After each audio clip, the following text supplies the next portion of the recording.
সুপ্রিয় দর্শক ও শ্রোতা মণ্ডলী, আজ আপনাদের সামনে হাজির হয়েছি ঈদুল আজহার নামাজ নিয়ে।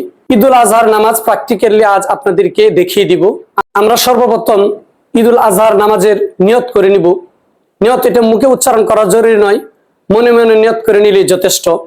আমরা সর্বপ্রথম নিয়ত করে নিব যে আমি ঈদুল আজহার 2 রাকাত ওয়াজিব নামাজ অতিরিক্ত 6 তাকবীরের সহিত আদায় করছি। নিয়ত করার পর আমরা তাকবীরে তাহরিমা বলে হাতকে বেঁধে নিব। এইভাবে আমরা হাতকে বেঁধে নিব, আল্লাহু আকবার। হাতকে বেঁধে নেওয়ার পর সর্বপ্রথম সানা পড়ব, সুবহানাকাল্লাহুম্মা ওয়া বিহামদিকা ওয়া তাবারাকাসমুকা ওয়া তাআলা জাদ্দুকা ওয়া লা ইলাহা গায়রুক। সানা পড়ার পর ঈদুল আজহার অতিরিক্ত 3টি তাকবীর দিব। 3টি তাকবীর দেওয়ার পর এরপর সূরা কেরাত পড়ব। আর অতিরিক্ত 3টি তাকবীর দেওয়ার সময় উভয় হাতকে নিচের দিকে ছেড়ে দিব, হাতকে বাঁধবো না। তাই সূরা কেরাতের আগে অতিরিক্ত 3টি তাকবীর দেওয়া হচ্ছে। অতিরিক্ত প্রথম তাকবীর দেওয়া হচ্ছে আল্লাহু আকবার। অতিরিক্ত দ্বিতীয় তাকবীর দেওয়া হচ্ছে আল্লাহু আকবার। অতিরিক্ত তৃতীয় তাকবীর দেওয়া হচ্ছে আল্লাহু আকবার। তৃতীয় তাকবীর দেওয়ার পরে আমরা হাতকে বেঁধে নিব। বেঁধে সর্বপ্রথম সূরা ফাতিহা তথা আলহামদু শরীফ পড়ে নিব। এরপর সূরা ফাতিহার সাথে অন্য একটি সূরা মিলিয়ে পড়ব যদি আমি ইমাম হই। আর যদি মুসল্লি হই তাহলে ইমাম সূরা কেরাত পড়বে, আমরা মুসল্লি হিসেবে মনোযোগের সাথে শ্রবণ করব। সূরা ফাতিহা পরে অন্য একটি সূরা মিলিয়ে পড়ব। পড়ার পর আমরা রুকুর তাকবীর দিয়ে রুকুতে চলে যাব, আল্লাহু আকবার বলে রুকুতে চলে যাব। রুকুতে যাওয়ার পর 5 বার বা 7 বার রুকুর তাসবিহ আদায় করব, সুবহানা রাব্বিয়াল আযীম 5 বার বা 7 বার পড়ে নিব। কমপক্ষে 3 বার পড়তে হবে। তারপর রুকু থেকে সামিআ আল্লাহু লিমান হামিদা বলে আমরা রুকু থেকে সোজা হয়ে দাঁড়াবো। আর ইমাম সাহেব যদি সামিআ আল্লাহু লিমান হামিদা বলে, আমরা মুসল্লি হিসাবে রব্বানা লাকাল হামদ বলে আমরা রুকু থেকে সোজা হয়ে দাঁড়াবো। এরপর সেজদায় চলে যাব। সেজদার মধ্যে গিয়ে আমরা সেজদার তাসবিহ আদায় করব। এইভাবে আমরা 2টি সেজদা আদায় করব। সেজদার মধ্যে সেজদার তাসবিহ আমরা এইভাবে পড়ে নিব, সুবহানা রাব্বিয়াল আ'লা। এভাবে আমরা সেজদার তাসবিহগুলো 5 থেকে 7 বার পড়ে নিব, কমপক্ষে 3 বার পড়তে হবে। এরপর দ্বিতীয় রাকাতের উদ্দেশ্যে আল্লাহু আকবার তাকবীর বলে দ্বিতীয় রাকাতের উদ্দেশ্যে দাঁড়িয়ে যাব। দ্বিতীয় রাকাতে দাঁড়ানোর পর সর্বপ্রথম আমরা যথারীতিভাবে সূরা কেরাত পড়ে নিব। সর্বপ্রথম সূরা ফাতিহা তথা আলহামদু শরীফ পড়ব, এরপর তার সাথে একটি সূরা মিলিয়ে পড়ব। ইমাম সাহেব পড়বে আর আমরা মুসল্লি হিসেবে এগুলোকে শুনবো, সূরা কেরাত গুলোকে মনোযোগের সাথে আমরা শ্রবণ করব। এরপর সূরা কেরাত শেষ হওয়ার পর রুকুতে যাওয়ার পূর্বে, রুকুতে যাওয়ার আগে ঈদুল আজহার অতিরিক্ত 3টি তাকবীর দ্বিতীয় রাকাতে আমরা দিব এবং প্রত্যেকটি তাকবীর দেওয়ার সময় উভয় হাতকে ছেড়ে দিব, হাতকে বাঁধবো না।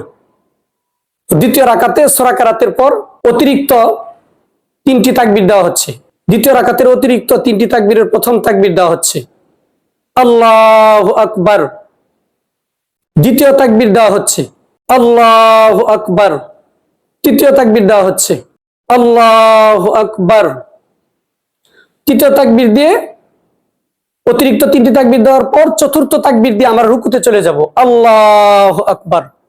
এভাবে রুকুতে গিয়ে আবার রুকুর তাসবিহগুলি 5 থেকে 7 বার আদায় করব, সুবহানা রাব্বিয়াল আযীম পড়ে আবার রুকু থেকে সামিআ আল্লাহু লিমান হামিদা বলে সোজা হয়ে দাঁড়াবো। আর মুসল্লি হলে রব্বানা লাকাল হামদ বলে সোজা হয়ে দাঁড়াবো। এরপর আবার সেজদায় চলে যাব। সেজদায় গিয়ে আমরা 2টি সেজদা আদায় করব এবং প্রত্যেকটি সেজদার মধ্যে সেজদার যে তাসবিহ সুবহানা রাব্বিয়াল আ'লা, আমরা এই তাসবিহগুলো 5 থেকে 7 বার আদায় করব। এরপরে বৈঠকে বসবো। বসার পর তাশাহুদ তথা তাহিয়াতু পড়ব, দুরূদ ইব্রাহিম পড়ব। এরপরে দোয়ায়ে মাসুরা পড়ে আমরা সর্বপ্রথম ডান কাঁধে সালাম ফিরিয়ে দিব, আসসালামু আলাইকুম ওয়া রাহমাতুল্লাহ। আবার মাথাকে সামনের দিকে নিয়ে আসব। এরপর বাম কাঁধে সালাম ফিরাবো, আসসালামু আলাইকুম ওয়া রাহমাতুল্লাহ। এভাবে আমরা নামাজকে শেষ করব। নামাজ শেষ করার পর ঈদের খুতবা শ্রবণ করা ওয়াজিব। আমরা অত্যন্ত মনোযোগের সাথে ঈদের খুতবা শ্রবণ করব। খুতবা শ্রবণ করার পর আমরা দোয়া করব। দোয়ার সময় দেখা যায় অনেকে অনেকভাবে হাত উঠায়, হাত তুলে ধরে, কিন্তু হাত তোলার সুন্নত তরিকা হচ্ছে উভয় হাতকে সিনা বরাবর উঠাতে হবে এবং হাতের তালুগুলোকে আকাশের দিকে রাখতে হবে এবং দুই হাতের মাঝখানে সামান্য পরিমাণ ফাঁকা থাকবে। আমরা এভাবে কায়মনোবাক্যে নম্রতার সাথে দোয়া করব। এভাবে দোয়া করার শেষ করার মাধ্যমে আমরা আমাদের শেষ করে নিব। তবে এই নামাজের মধ্যে দুইটা বিষয় যদি আমরা ভালোভাবে খেয়াল রাখি তাহলে কোনো সময় আমাদের নামাজের মধ্যে ভুল হবে না। দেখা যায় সারা বছরে দুইটি নামাজ হওয়ার কারণে অনেকে এটার মধ্যে ভুল হয়ে যায়। আর ভুল সাধারণত দুইটা জিনিসের মধ্যে হয়। এক নম্বর হচ্ছে, দুইটা জিনিস আমরা খেয়াল রাখবো। এক নম্বর জিনিস হচ্ছে, প্রথম রাকাতে সূরা কেরাতের আগে অতিরিক্ত 3টি তাকবীর দিতে হয়, আর দ্বিতীয় রাকাতে সূরা কেরাতের পর অতিরিক্ত 3টি তাকবীর দিতে হয়। আর দ্বিতীয় নম্বর বিষয় হচ্ছে, অতিরিক্ত 6টি তাকবীর প্রথম রাকাতে, 3টি তাকবীর দ্বিতীয় রাকাতে, 3টি তাকবীর প্রথম রাকাতে সূরা কেরাতের আগে 3টি তাকবীর, দ্বিতীয় রাকাতে সূরা কেরাতের পর 3টি তাকবীর। এই মোট 6টি অতিরিক্ত তাকবীর দেওয়ার সময় উভয় হাতকে আমরা অতিরিক্ত তাকবীরের সময় হাতকে নিচের দিকে ছেড়ে দিব, হাতকে বাঁধবো না। এই দুইটি জায়গার মধ্যে দেখা যায় বেশি ভুল হয়ে যায়। এই 6টি তাকবীর দেওয়ার সময় আমরা আমাদের হাতকে ছেড়ে দিব, বাঁধবো না। এই দুইটা বিষয় যদি আমরা খেয়াল রাখি তাহলে নামাজ কোনো সময় ভুল হবে না।